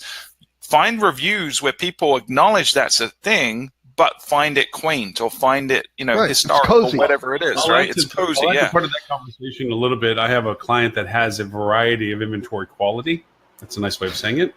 And wait, can you break down the range of quality? Like what percent would be in the top level and what percent would be in the bottom level? Yeah. The owners' suites are beautiful. Yes. Now, right. The penthouse is a really beautiful place. But the idea of it is this. We always take our most featurable, prettiest pictures and put them up. And that is an unrealistic expectation for people when they come in. They don't get exactly what the picture provides. So we have segmented out our inventory and targeted our marketing specific to the inventory type and appropriately rate categorize them as well, so that we are not disappointing the guest and really trying to be as direct with what they're buying. There are those who are price driven, that they want a place to throw their bag, and it doesn't have to be a huge room with 1,000 amenities. And then there's others who want an engaging experience at the hotel where that room quality has a factor in their purchase decision. Yep. Set the correct expectations, but don't shoot yourself in the foot. And I see now with Dan back. Well, we have Dan back. I want to compliment to Dan that the time that I get to join you down in Hawaii and we get to share some time with all the hotels with the HSMI Rocket program, I was in awe of the collaboration of everybody in the market. It was an open, warm, collaborative engagement. Even though they're side-by-side competitors, you all share the efforts. I think we lost Dan again. I'm not sure if you can still hear us. But they share the efforts of getting people into market. And they're not about pointing at each other as what's wrong. They're really about talking about getting into the market and sharing what they can share. So it's always been, we did lost him. It really was a different perspective I had not really got to do in other markets where they're very competitive of who's across the street. Down there, it didn't seem like that way at all. And it was really pretty neat to talk to everybody like that. Dan, I don't know how much of that you heard. Yeah, this is frustrating. I apologize. I'm not sure what's going on. I really have this connection issue. It could easily be the platform as well. I don't know if it's your connection or not, but yeah, I was just complimenting the collaboration and market that you guys have between the hotels as being very unique compared to other markets. Yeah, we lost him. Yeah. So, anyways, so Stuart, you work in a market that's very similar to that. Yeah, I was going to say that the other market I've come across, and we've been in a lot of different markets, but Myrtle Beach is very similar to that, and really because it's a different market in that the majority of properties are independents, and a lot of the ownership, even though the majority ownership are different groups, a lot of them have cross ownership between properties. So there's actually an incentive to do it, but all of the major players meet regularly and share data, which is the key. You know, they can see what the market's doing as a whole and work together. So Dan, what do you attribute Hawaii's collaboration? Just when we get in there. Every time we get there, we go. Well, maybe I could say really quickly and get it through between the breaks. I mean, it's a cliche, but it's a reality. It's a small island, and a lot of the people stay here a long time. And if they don't work at your help, lost him. Yeah, you really do that. Where everybody, they've either worked for the other person, or or that sort of thing. It's a small community. New York City luxury hotels used to be like that. It's amazing. In the early '80s, mid '80s, you'd have the Pierre, the Sherry Netherland, the Carlisle, the Plaza, all those guys every day. The reservation manager, how's your occupancy look? We're looking like we're oversold. What are the walk rates? And they would have that stuff kind of figured out because they didn't have the technology now to keep track of inventory very closely. And, people would stay over and they're, high-end guests, and they would do that to just make it work. And it's like, you know what? We've got a problem here, but we can get you to the Plaza, and we'll get a car to pick you up or whatever. And that's speaking of which, what's going to happen to the Waldorf? Very well. What? What do you think is going to happen to the Waldorf? Oh boy, with Yeah, Time all share. the stuff with Anbang. It's going to be an Airbnb property, I think, will be Yeah. probably the ultimate outcome. Yeah. But But well, anyways, that, and then the other side of it is HNA is selling its. HNA owns about a quarter of Hilton, and that's going to be, they're going to divest of that, so that's going to be very, very interesting as well. So and HNA owns Radisson now too, so yeah, very, very interesting stuff for all that Chinese investment is going to be dealt with, I guess is the best way to describe it. Actually, if HNA sells Hilton, they make a bunch of money. They have the timing works really well if they can sell it quick. So, They bought that from an early tranche from Blackstone, right? I think so, yeah. Yeah. Yep. So I mean, they got it at a pretty good rate because it was it was one of the early like big chunks that Blackstone divested. Yeah. They make several billion if they can sell it, effectively. But again, who's it going to go to? How's that all going to work out? And What, you don't just flood it onto the market? 6 Yeah, billion that's a good shares are available. Yep, Monday.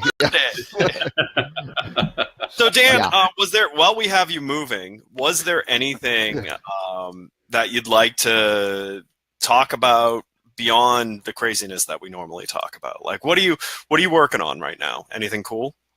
Well, I wanted to. All the topics that you discussed were the ones I wanted to jump in on. The TripAdvisor conversation, and I caught snippets of it, and I had the most amazing points that were, they just don't fit now. But Actually, I think Dan freezes when he's making the best points. I think He it's does. great. Yeah. We need to have him just record his audio locally. We'll just load it up at the right time. Yeah, we'll It's edit it back the in. neural. He's got like a shared neural interface sort of thing. So when his brain's really going to a great thought, it does pulls down the camera on the Puts audio. out an electromagnetic pulse that freezes his network, and I wonder if it's a processor. Dan, what kind of laptop are you using? What? Just out of curiosity, I'm trying to isolate what might be the issues. it's a HP EliteBook. It's the same one I used last time I was on, in the same location, on the same connection, and I had no problem. It was fine. That's I was thinking it was a processor. maybe one of your kids are downloading like a large computer file or something. I don't know. All I can say is on my little Surface Pro with just really kind of this and Evernote running, not really. Well, I got a browser window open for this, right? I've got 93, 95% CPU utilization, 75% of my memory's gotten used, and continuous 4 megabit per second. So this Webinar Jam is a total resource. Oh, and 45% on the GPU too, right? So I mean, it is a I have resource. 64 gigs of RAM and 8 cores of processor. And this is the only thing I do that turns the fan on my computer. Yeah. I Exactly. get the hint. I will look for another platform that maybe not be Hog. I mean, we could try Zoom meeting or something like that, or we can try. I don't know. I mean, we get great guests like Dan who actually could say something smart, and they get blown out because they haven't been on the platform long enough to know that you need to be running quantum computing to make it. Hardlined into the internet backbone. Yeah, exactly. Yeah, with a category 3 on it or something. Yeah. To that end, Dan, I'm so sorry that we've been. I think we should allow him to bow out, because the guy that has given us a ton of time, and my gosh, I really appreciate it. I wish our audience of 3 could have seen this, go well. Wait a minute, where's the 3? Oh yeah, all 3 of us. Well, Stuart was here. That we actually technically had an audience of 4. Exactly. And that's nice. You can see the entire audience on the screen. So. Stuart's like, I'm back. Yeah. We're 4. I'm back. We're 4 again. Stuart's back. But yeah, Dan, thank you. I mean, again, if you've given us a great amount of time, and we're so sorry that the tech is bothering us. I will look at doing like a Ustream or something and see if we just have to bite the bullet and get a different platform for us to jump on. I mean, this works. We've been doing good. Just when Dan, for some reason, it was blinking out all of us there for a while too, which was weird. That hadn't happened in a long time. So I don't know. Right now we're going pretty good for it. But hey, one thing you didn't put in the news, Robert. That's kind of big news. It has nothing to do with travel right now, but could be interesting, which is Black Panther will be shown in theaters in Saudi Arabia. Saudi Arabia. Yep, absolutely. That's hey, women are driving in Saudi Arabia. Yeah, driving. Yeah. Big changes over there. And if you're a hospitality marketer and you're not keeping tabs on that, you're going to miss opportunity. Oh yeah, absolutely. Hey, anybody want to critique Expedia's new logo? I like it. You like it? Oh my God, really? My son, I don't love it, but it's better than son could have made that logo. Male genitalia that Airbnb is. Well. I mean, let's be honest. We're not comparing. Airbnb wishes you would. Isn't that what you do when you put that out there? That's an interesting response to the Rorschach test, Ed. We should talk more about that. Smell genitalia. Tell me that's not that. I mean, come on.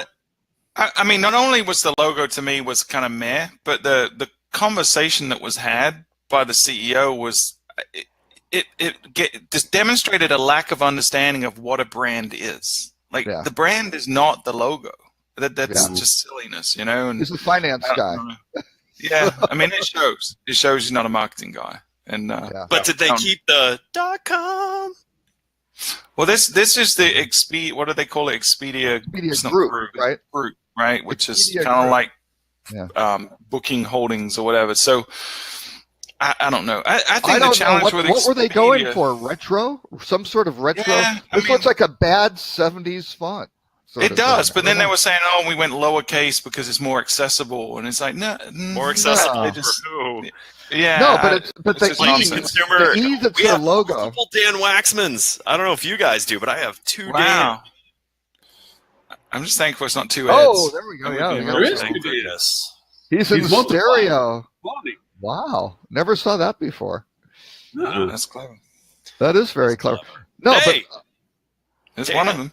Hey, we're now ripping on Expedia's new logo, or the Expedia Group logo. Which I don't know. My point with it is, you look at all the letters. I mean, I don't know if this is a custom font and they built it themselves or God knows what, but you look at everything else and it's a very typical font, and then they've got this really funky E. Like the stylization of the D's and the A's just don't really go along with it at all. I can guarantee you they overpaid for it. And Expedia's brand image, I think that because the consumer doesn't care about this, right? Consumers aren't even going to be exposed to this particular brand. This is more the umbrella company over Orbitz and Travelocity and Expedia and all those guys. Well, it used to have kind of the script, right? It was like this thin kind of red, orangish Expedia. But the problem I have with Expedia beyond that is that they don't differentiate the brands they own already, right? So if you go to Orbitz or Travelocity or Expedia, it's the same experience. There's no value proposition unique to each of those. Whereas if you look at Booking Holdings, Priceline and Booking and Kayak and there are other entities are different value propositions, different experiences. Look and feel and the value they provide to the consumer are different. Expedia doesn't get that. They've homogenized it all. And but to be fair, every company they acquired was the same exact business model as them. And but now they use the same template for the website. You take the best of each of them and you kind of squish it all together and make a And all they really care about are Expedia. They only really care about Expedia and Hotels.com, right? And the lack of competition that exists from them acquiring. Right. Yeah. Well, yeah, and pulling in the Orbitz traffic and pulling in the Travelocity traffic and converting all that air booking into hotel. Where Travelocity functions now from an architecture standpoint. That's a good point. Yeah. Travelocity, I always thought was so silly that they were owned by a company that at one point was the largest distributed computer system in the world, and yet their extranet could only handle 100 concurrent logins. Globally. Yep. And their employees had to use that login as well. Yep.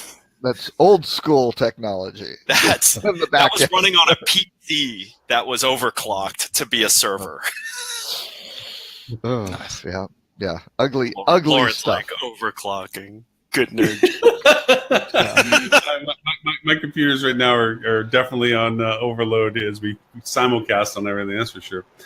What was the rut row? What was the rut row you had, Robert? Oh, the rut row. Okay, the rut row. I love this rut row, and I'll try to do the short version, which I know is really difficult for me. But okay, Short story long. That's right. Exactly. This guy in 2000 or 2001-ish, new with his company, goes to the Fairmount Empress Hotel, which is this great old hotel, Beautiful hotel. in Victoria, British Columbia, right on the harbor, just spectacular property. And he's new with the company. So he's also from the Canadian Navy sort of thing. He lives in Nova Scotia. So he brings a bunch of pepperoni for his Navy buddies who are based in Victoria. And he has like a suitcase of them, right? I mean, it's a lot. And whoever airline loses his bag, he gets it. And the stuff's supposed to be refrigerated. He doesn't have a refrigerator.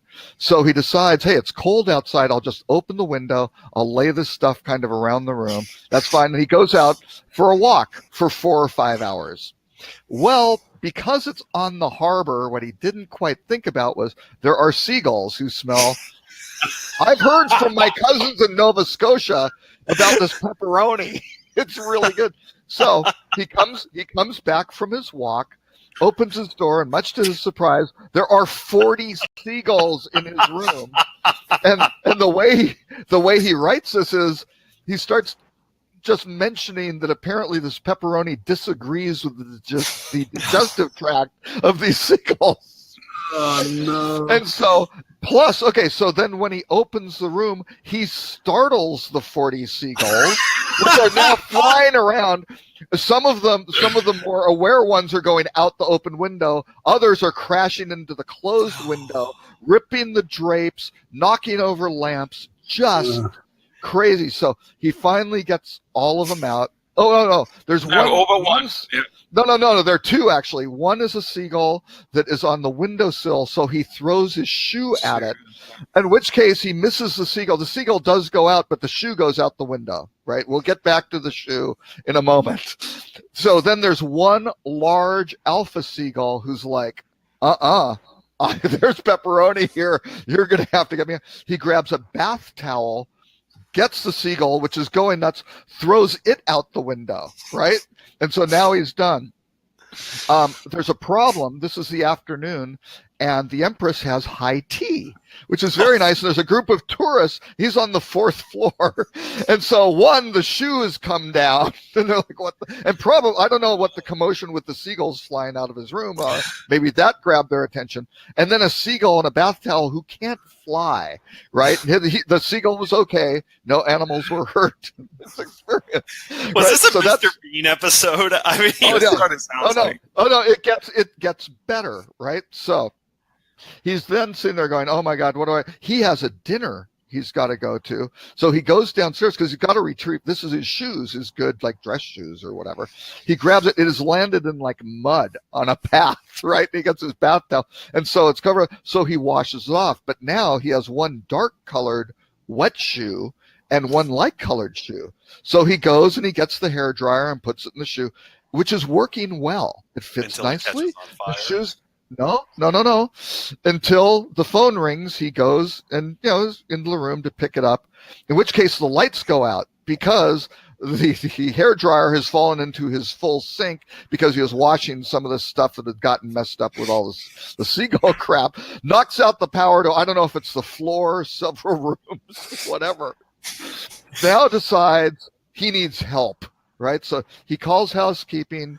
He gets his other shoe, all this stuff, and doesn't have the words to even talk to the housekeeper and just says, I'm sorry, and leaves and goes to dinner. Left to go to dinner, right? So he comes back and his stuff he's been moved to another smaller room.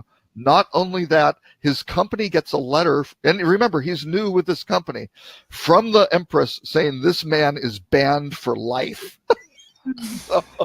So that's the end of it. So the reason this came up is he recently sent the Empress a letter and said, hey, it's been 18 years. I'm very sorry. And that was it. He basically wrote the letter of here's what happened, right? And that's it. And the Empress actually, I think, shared a picture of the general manager sharing it with the desk clerks who are laughing hysterically at this whole thing. And they have rescinded the ban. He is now free, and since he's a repentant man, is now allowed back at the Empress Hotel. Without pepperoni. Without pepperoni. Oh no! I forgot. He He believes the reason they rescinded the ban was he sent a thing of pepperoni with his apology letter. That guy is the hottest hot mess that has ever existed. It's great. My gosh, had internet been I was going to say that. with Can cameras, we like Instagram storied that whole? Oh my gosh, that would have been great. That would have gone viral. Just share. Well, this letter went viral because the letter went viral. Yeah, it was crazy. Great. So that is the rut row. And again, the hotel did the right thing. They didn't fine him, whatever. Probably a lot of money to. Who knows if they had to pull up the carpet. Yeah, that was a problem, right? They probably that hotel is a beautiful hotel, and high tea is a big deal. There's a beautiful courtyard area in front of the hotel, so I can only imagine where the shoe may have gone.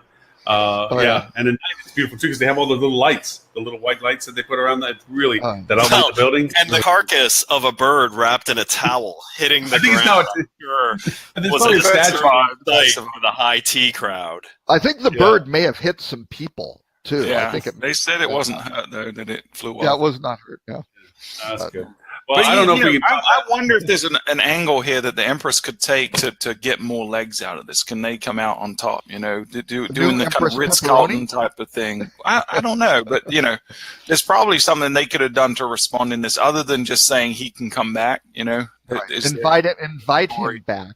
Yeah, and make a joke of it in some way. Have a stuffed seagull in his room. Like no, not one. Oh yeah, 40 stuffed seagulls. Yeah. Welcome back. We wanted to recreate your experience before. From a marketing point of view, you could obviously say that it's not just when you travel. It's not just where you stay. It's the stories that get created, good or bad. There's Can you there's imagine? Always a story. Do you think the guy told the story at dinner, or do you think it was too fresh? Oh no, I don't think he did. The way he wrote it, it was just like I can't deal with this. Like he's trying to make a good impression. He's a young guy. It was like his first week with the company, and it's like but that's a sign, company man. meeting. You should not travel professionally if that's your first. Yeah, exactly. It's not going to go well from here. Yeah, well, a lot of other people would have just left right then. Never seen it. What happened to him? He's gone missing in Vancouver. Yeah, I can find a new job. I don't need to come back. You got to figure out over 18 years. Somebody's probably said, "Oh, I had this travel adventure." It's like, "Oh no, wait, hold my beer. I'll tell you what's going to happen." And his Navy buddies didn't get their pepperoni either. I mean, this is a disaster in every sort of aspect of it. I think that was a good way to conclude our show. And I do. Dan, thank you so much for making the effort. I know it's doing it so early in the morning, and then have technical issues on top of that. But that was because you really probably could have add a heightened level of intelligence to our conversations that we just didn't have. Mr. Robert, if people want to know you and where to find you, where do they go? Aside from timpeter.com, known as the PeterNet, you can find me at rockcheetah.com or Robert K. Cole. And Mr. Ed, where can they find you and all about Flip to? On the Timternet at www.flip.to. And you can find me on social, Edward StOnge. That's there. And Mr. Stuart, your podcast and everything fantastic about Myrtle Beach and fuel travel. I'm still on the old version of the internet, the pre-Timternet, but you can find us at internet. Yeah, we're at Fuel Travel everywhere on social, fueltravel.com. If you want to send us an email, it's info@fueltravel.com. And you can get the podcast at fueltravel.com/podcast as well. And to be sincere, the two critical podcasts to listen to is definitely the Fuel Travel one and Tim's, because really great content. Compared to our we're running all over this place. But most importantly, if you have a full QWERTY keyboard and 13 minutes to spare, where should they go to find out about you? Exactly. I have this really short URL. Just takes a moment to type it in. It's at hospitalitydigitalmarketing.com by the red stump by the left-hand side of the turn by the next. No, anyway, hospitality.com/ /live will be the archive of all the live shows. Or in this episode will be hospitalitydigitalmarketing.com /139, which makes our next week 140, which is kind of neat in that sense. We're coming up on our 3-year mark. We're coming up on our 3-year mark all too soon. So that's every 10 episodes or so we come up to one with a round number. I know, right? It's crazy. That is weird. It's crazy. Yeah. Who figured that out, right? Never see that coming. Just something I noticed. I don't know. So. It seems like this pattern is coming out of all this stuff, but yeah, we're getting close to good anniversary stuff. But gentlemen, as always, thank you so very much for the time. I will actually look at an alternative service to see whether or not we can get this feed issue out of the way, because it is frustrating to have someone like Dan come in and then not be able to converse with him regularly, because he really is exceptionally knowledgeable on a lot of stuff. So, well, not just knowledgeable, because I mean, let's face it, Robert's knowledgeable, but Dan can speak. Robert, he's still dogging you from that question. The first thing in the show, isn't he? I have a question. The sky is blue. No, you first have to discuss the color blue before you. I just figured the context was important. But in all of it comes to Robert's defense, it is absolutely freaking amazing the data you pull out of your hat. It is impressive. Seriously, well, at least it's out of my hat. I picked it carefully. Notice there isn't a hat on his head. However, so maybe it came from somewhere else. I have several repositories I can draw from. So, yeah. Repository or change another letter. Yeah, I'll go with that. All right, we're degrading. Gentlemen, thank you as always. I hope to see you all next week as well for show number 140. And as always, thank you very much for show number 139. Until next Friday, 11:30 Eastern. See everybody later. Bye, guys.